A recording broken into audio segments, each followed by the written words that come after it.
Fala galera, tudo bem com vocês? O vídeo dessa semana é um vídeo bem interessante, contando dois casozinhos de lugares mal assombrados ou lugares supostamente com aparições, com visões, em São Gonçalo.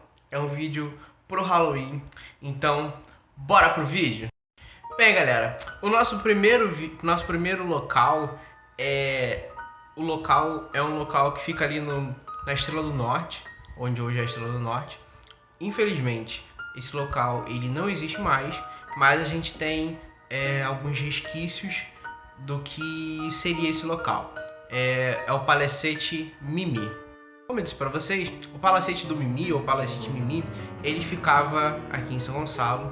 E infelizmente ele era tombado pelo patrimônio de São Gonçalo, mas infelizmente ele veio a ruir e só temos o seu local, o seu terreno de forma geral.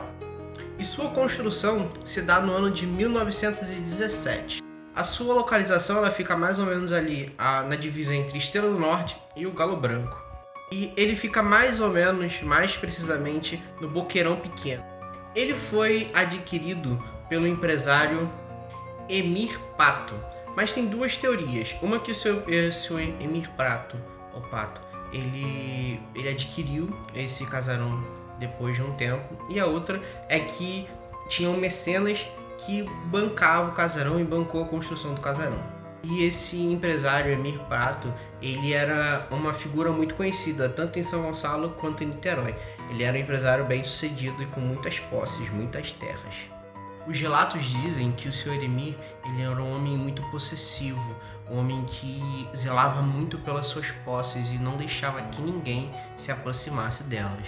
Há alguns relatos também que nesse palacete do Mimi tinha uma piscina, e ainda tem essa piscina. É a única parte que resta de que o Sr. Emir ele tentava afogar as pessoas que infelizmente pulavam no terreno e eram indesejadas, né? Ele tentava afogar as pessoas nessa piscina.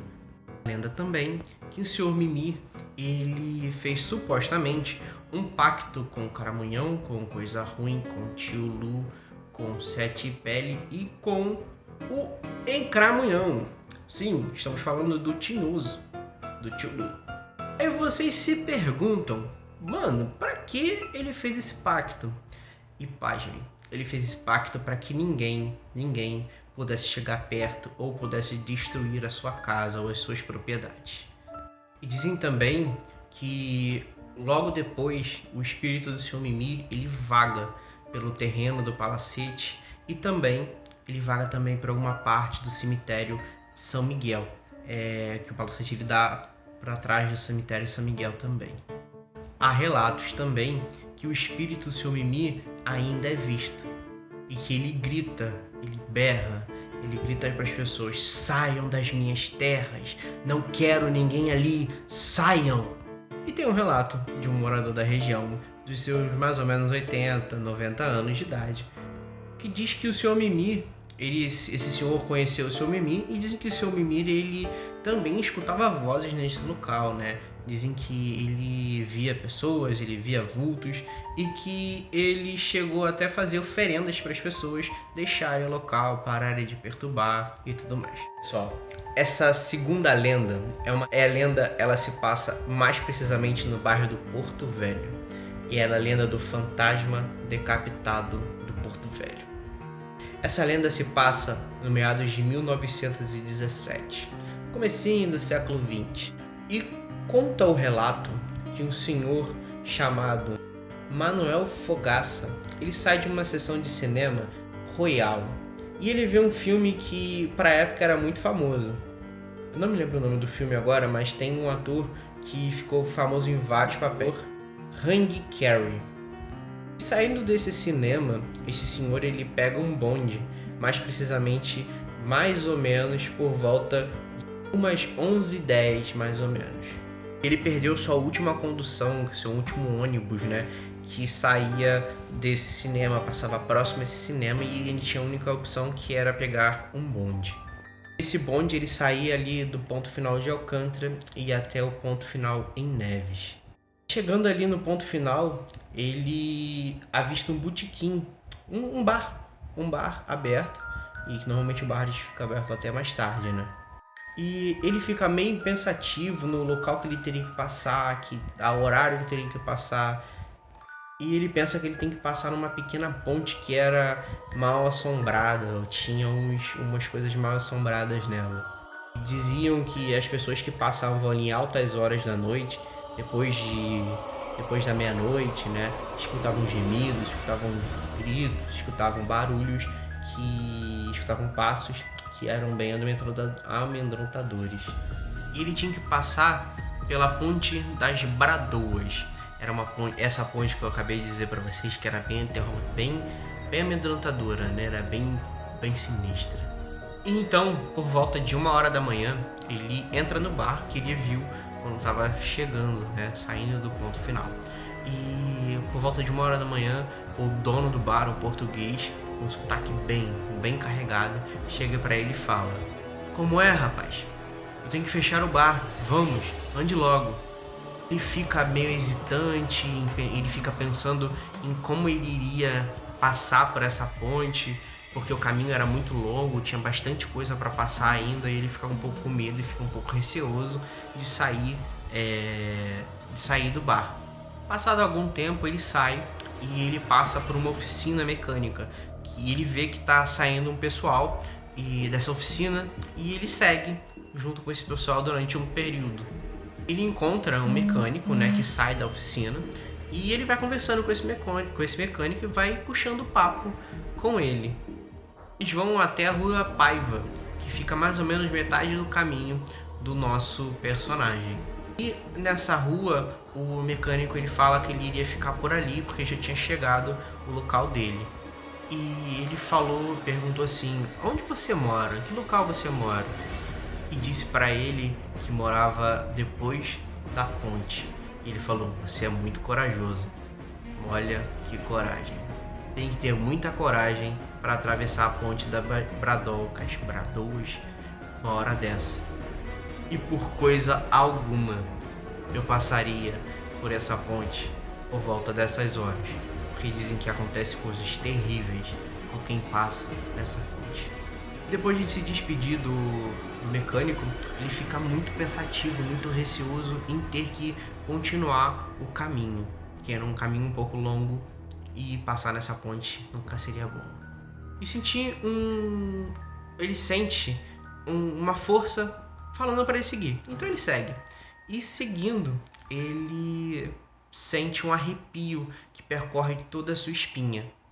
Então ele chega até o final, mas ele vê uma coisa que deixa espantado. Ele fica muito amedrontado, muito espantado. Ele acha que ele passou o maior desafio, mas ele vê uma coisa muito estranha, né? Ele vê no chão um pano branco, um clarão no meio da noite. Lembrando que tá tudo escuro. Ele vê um clarão, e nesse clarão ele vê um pano esticado no chão, com 4 velas esticadas em cada ponta desse pano. As velas estão acesas, todas acesas. E no canto do pano ele vê um homem preto, alto, muito alto, vestindo um terno, um blazer preto, um sobretudo preto. E esse casaco ele ia até o chão, era um sobretudo mesmo bem grande, tipo aqueles sobretudos da Segunda Guerra Mundial, bem grande. Ele tinha um chapéu muito grande mesmo. E o relato diz que quando ele olha para o homem, ele vê uma feição que deixa ele cheio de medo. Ele vê uma feição que parecia uma múmia. Ele vê um homem parecido com uma múmia. Ele sente dificuldades de sair do local, ele parece que está preso naquele local, mas ele consegue sair e ele vê que já está bem próximo à sua casa, tá? A poucos metros, a poucos lugares da sua casa. E num cruzamento muito próximo à sua casa ele vê de novo o lençol estendido, as velas acesas e o nosso misterioso homem, sobretudo preto. Ele fica aterrorizado, ele fica com muito medo e ele tenta se desvencilhar, ele tenta sair de próximo desse local. Mas não tinha outro caminho para passar, só tinha aquele caminho. Então o que ele faz? Ele passa no sentido contrário aonde está o pano. Se o pano está na direita, ele passa na esquerda. Se o pano está à frente, ele vai para trás. Passar próximo, quando ele passa próximo do homem de preto, ele tenta ver o rosto, tenta ver a fisionomia dele, mas não consegue. Parece que alguma coisa bloqueia. Não conseguia ver também porque o chapéu era muito grande e fazia sombra, ele não conseguia ver. Ele consegue sair de perto do homem do chapéu preto, mas a cada passo que ele dá, cada movimento que ele dá, ele sente que tem alguém atrás dele. Ele escuta um barulho, escuta alguém chamar ele. Ele faz a maior tolice de todas. Parece que ele nunca viu filme de terror, né, gente? Pelo amor de Deus, você tá correndo, viu um cara te chamar no meio do breu, tu vai olhar? Lógico que não. Ele olha, ele faz a tolice de olhar. E ele escuta a seguinte coisa: não corra, não corra, não corra. Com a voz muito grave, muito pesada. E eis que surge um homem de preto, de novo, muito próximo dele, segurando em uma mão um chapéu, na outra uma vela que iluminava um pouco o seu corpo e dava para ver. Ele não tinha cabeça. Era uma cena muito, muito pesada e muito bizarra. Quando ele viu, ele ficou desesperado, ele ficou cheio de medo, que ele saiu correndo em direção para sua casa. Ele saiu correndo como se não houvesse amanhã. Ele escutava atrás dele longas gargalhadas, o cara se deleitava, o cara ria pra caraca, fazia assovios, chamava, tentava chamar a atenção de tudo dele de tudo quanto é forma. Ele chega em casa fazendo muito barulho, ele dá um pontapé na porta, que a porta bate, cai panela, cai tudo da casa dele e ele acorda todo mundo. Depois que a casa toda estava acordada, tentaram acalmar ele, deram água com açúcar, foi acalmando aos poucos, ele foi recobrando a consciência, foi recobrando o ser. Ele pôde ver e entender o que ele viu. Mas na manhã seguinte, ainda com os nervos bem à flor da pele, bem alterados, com muito medo, ele teve curiosidade de verificar aonde estavam as velas, né? Então ele foi no cruzamento, ele viu que não tinha sinal nenhum, pano, não tinha sinal nenhum de vela, de cera, de parafina de vela. Então ele fica pensando, o que aconteceu? Mas ele se depara, ele vê um homem estirado no chão, com o corpo coberto com um pano branco. E ele sente uma enorme curiosidade de saber o que estava debaixo do pano branco. E mesmo com muito medo, ele chega perto do pano, ele se abaixa, ele puxa o pano e quem ele encontra estirado debaixo desse pano branco? Você se perguntam